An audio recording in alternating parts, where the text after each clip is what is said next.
Welcome to this video presentation by the postgraduate student whose poster it represents.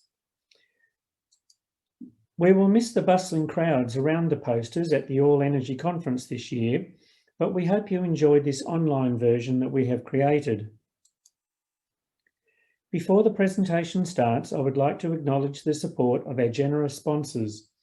Without this support, the competition could not proceed and the winning entrants would not receive a financial award.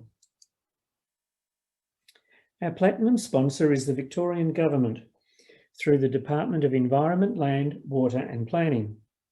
Its brands include Victorian Energy Compare, Victorian Energy Saver, Victorian Energy Upgrade Program, Energy Scorecard and Energy for Business.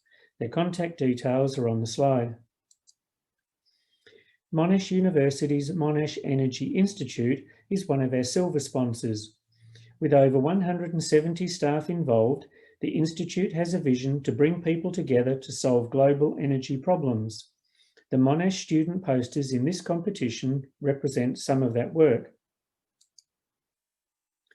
Wenhua Renewable Energy is another silver sponsor. Wenhua develops both wind and solar projects in Australia as part of a global energy portfolio. Wenhua staff have also supported our AIE events in the past, including our Young Energy Professionals Speed Networking events. Our final silver sponsor is the University of Melbourne's Melbourne Energy Institute.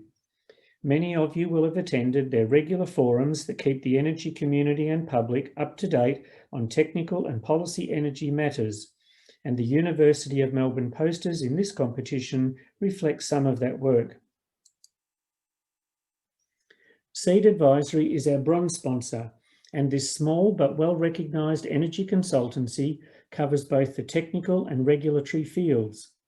Seed Advisory has been a regular supporter of the AIE and a presenter at our events. Lastly, we thank All Energy for hosting our live poster events over the last decade, and we look forward to doing this again post-COVID. These last slides show you our poster winners in the last competition.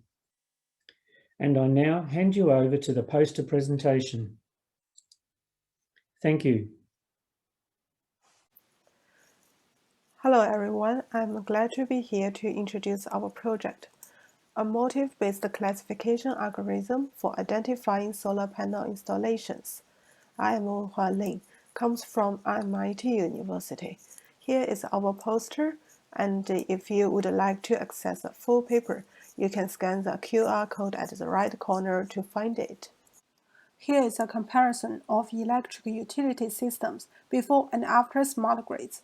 With the smart grid, the simple interactions, one-way conventional power flow from the central power stations to consumers has been ended up.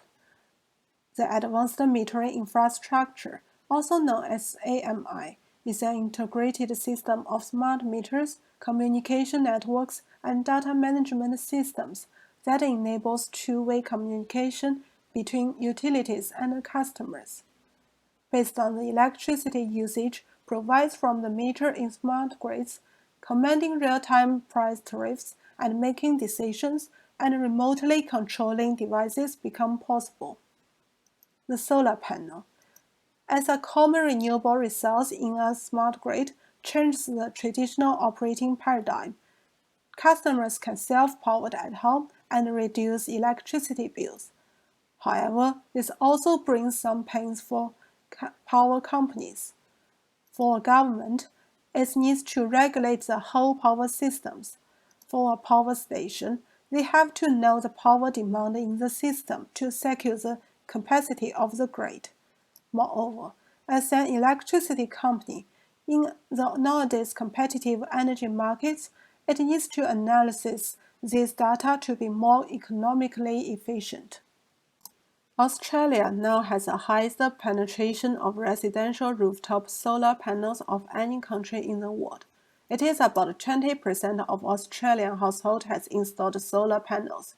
In states of Queensland and South Australia, this ratio can be as high as 1 in 3. Besides, this ratio is about 1 in 4 in Western Australia. Also, Solar panels give households more control over their electricity bills. The market's rapid expansion has to face a hard time to manage the electricity systems as a whole. With a rapid growth number of solar panel installations, keeping a balance between forecasting supply and demand is getting much harder than before. And as an unavoidable issue, we have to find a solution to make previous estimation models still work in the nowadays faster-paced solar panel installation world. So, our aim for this project is how to quickly and accurately identify whether a customer has installed solar panels. For the simulation result, we plot the electricity consumption before and after solar panel installation of a real customer from Melbourne, Australia. As we can see from figure 5 here, before the installation of solar panels, which is a blue line, the power consumption peaks in the plot happens during both lunchtime and evening. However, the local minimum for red line appears during lunchtime after the installation of the solar panel, which lets us could identify solar panel installations visually. Then, refer to the lookup table in the paper. We can determine the breakpoints and produce an equal-sized area under the Gaussian curve. Figure 6 here illustrates the idea. From the bar chart here, we can see that our motif-based method achieved lower error rates in both training sets, which has been represented in green. And figure 7 here shows the sensitivity to the length of the time blocks for our motif-based methods. In conclusion, with our motif-based algorithm, we can achieve a lower error rate while classification. Moreover, with using the symbolic representation, it reduces database size significantly. In addition, our method is a tool for better in visualization and categorization of massive time series data. They are all necessary for power companies to earn profits. And for our future works, we will focus on adapting to various electricity patterns and analyzing the impact of different motifs features. That's all for my presentation. Thank you for your time, and I hope you enjoyed it.